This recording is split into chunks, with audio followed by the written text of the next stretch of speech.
So it looks like the Japanese game industry is gearing up for a massive September with Tokyo Game Show 2023 going on September 21st.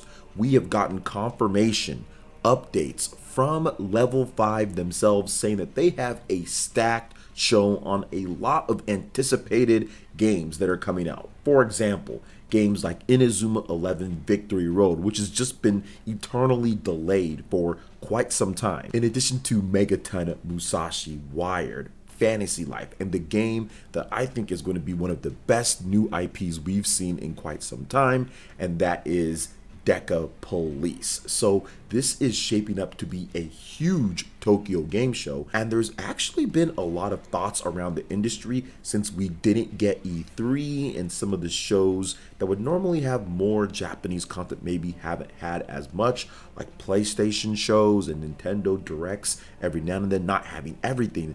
I think Tokyo Game Show is quite possibly the perfect time to see updates on a lot of games that we're excited for, like Decapolice, in addition to other titles as well. But before we get into that, guys, please make sure you hit that like button, subscribe if you're someone new, and click that notification bell to get my Nintendo Switch and RPG videos first. So I'm really hyped to get into it because Decapolice is one of those new IPs from an established company that just knows how to make incredible games. If you haven't seen my updates on Decapolice, make sure you check it out. We've gotten some more footage from them, but apparently this game is 2023. So if Decapolice is a 2023 game, we absolutely need to see more of it. So it's going to be exhilarating to see what all of these Japanese developers have for us. I think Square Enix is also going to be there, but there's no word on Dragon Quest III HD 2D Remake or the next big Dragon Quest game as well, Dragon Quest 12. So we might have to wait a little bit more for that. Maybe a special Dragon Quest event for that. But for me, the big game here is Decapolice confirmed going to be there. Now, if this game is making 2023, which it's still slated for, they have to give us an update. They have to give us a release date on what's going to be happening here. Now, we could get that even before the Tokyo Game Show event because Nintendo should be having a Nintendo Direct, I think, before Tokyo Game Show's September 21st start. So the rumors right now are looking about maybe mid-September for a big September Nintendo Direct. So when Decapolice was revealed, it was first revealed at a Nintendo Direct earlier this year, and most people that are going to buy this game are probably going to buy it on the Nintendo Switch just based off of the type of game that it is and the style in Japan and just how Level 5 does things. So I would expect this to be at another Nintendo Direct, and if it got a release date at a Direct, that actually gives it more marketing and more publicity than the Tokyo Game Show, which that's still going to be awesome and people are going to check it out, whatever they decide to do there.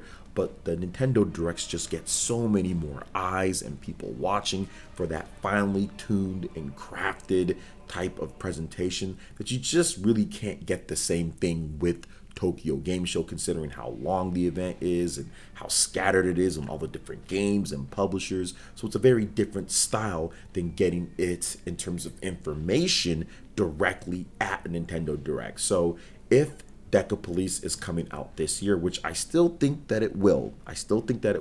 We should get that release date at a supposed probable Nintendo Direct in September, and then maybe we get more information or new gameplay or something else at Tokyo Game Show. Now this could all blow up in my face, and it could just be to where the Tokyo Game Show announces that maybe there's a delay and they show us more information, but we're going to have to wait and see how it all works out. But I'm very interested in multiple titles from Level 5 with Megaton Musashi, which looks incredible, in addition to Inazuma 11. I'm not a soccer or football person myself, but this one has all sorts of cool powers and has like RPG elements, so I'm looking forward to seeing exactly how that game works out. But speaking of looking forward to how games work out, recently we got a ton of new information on Super Mario Bros. Wonder. We've got details on the badge system. We got a bunch of different stuff that was shown off, the different characters,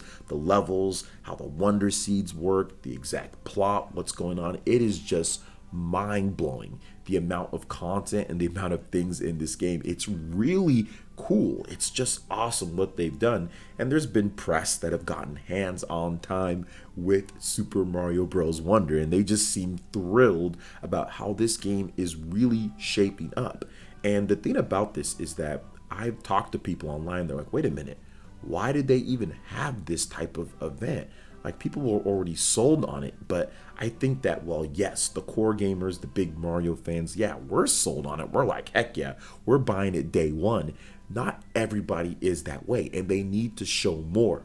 And the big thing that we've seen here with the most recent Super Mario Bros. Wonder Direct, because Super Mario Bros. Wonder has vaulted, shot up to the top of the Amazon sales charts, and that was right after the Super Mario Bros. Wonder Nintendo Direct, or Super Mario Bros. Wonder Direct. So right there, that marketing got so many more people, probably tens of thousands of people, to pre-order the game more and secure multiple sales for this game. Now, when it comes to the game itself, it looks so high quality, and we're starting to hear some little bits and stuff come out from the development team. Apparently, they had infinite or a lot of time to make this game. They weren't on some type of rushed development schedule, which most games, are obviously on that, but they had as much time, and it absolutely shows because of all the different things that are in this game. But I think that that type of quality is really showing, and that's why people are rushing to go pre-order Super Mario Bros. Wonder. A lot of people don't understand how good 2D Mario sells and the quality of 2D Mario. But I'm telling you right now, this game is going to be a massive system seller and just seller by itself. I think it's going to do that well. And the indication here, when you can vault over games like Starfield and Tears of the Kingdom, which obviously has already been out, that right there shows you two separate things. One, people are excited for your game and there was a direct result of your marketing, but also two, physical is still alive. Now, this game is going to sell gangbusters digitally, just like Tears of the Kingdom did and many other Nintendo big titles.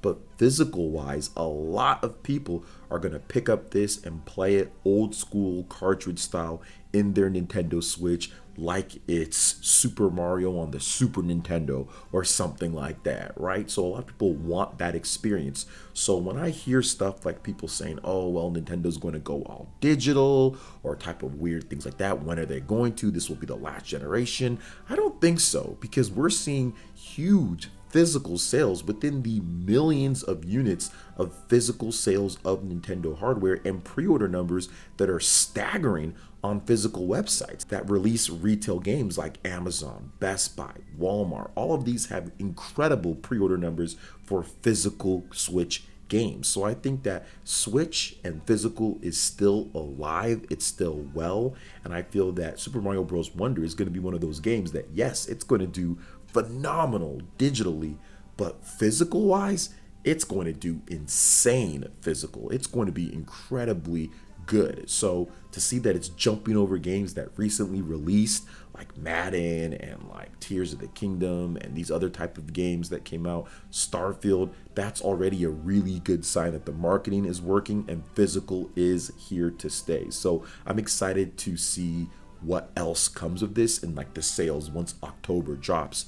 But I will say this with Super Mario Bros. Wonder in this game and kind of what it's doing. I'm incredibly happy that the game has gotten this response, because 2D Mario really needed it. We needed this type of game to really boost up what 2D Mario is, or what it was. I think there's a lot of people that grew up with New Super Mario Bros. And think that's all what 2D Mario is and Mario Maker. There's a lot of if you're 20 years old or 21, if you're in your early 20s or whatever, and you didn't grow up with the Super Nintendo or you didn't grow up with the NES, where the Mario games changed and they were so different in terms of style and graphics and power-ups and how you play them, this will be your first experience with that. It's something to where you can kind of say, okay, this is incredibly different. So I'm very happy in that respect. So what do you guys think about Super Mario Bros. Wonder and what it's doing on the Amazon sales charts, plus the future of physical as well? Now, I do want to talk about one more game here, because Star Ocean, the Second Story R, the incredible HD 3D, 2D type of remake that Square Enix has going. The opening movie has just came out, but we also have some interesting details on the gameplay for the various versions, which once again makes me pull my hair out, or at least what's left of it, because Square Enix refuses to do cross saves with their games. So the opening movie is playing. It looks really nice. This game is going to be a high quality remake of the original PS1 game, so it's looking incredibly good. However, we've got some information that they are targeting 30 frames per second on the Nintendo Switch and 60 frames per second on the PlayStation systems, and of course PC. Game's not coming to Xbox as of right now, and I don't understand why these games, Octopath Traveler as well, are 30 frames per second on the Nintendo Switch. Like, they shouldn't be, but they are.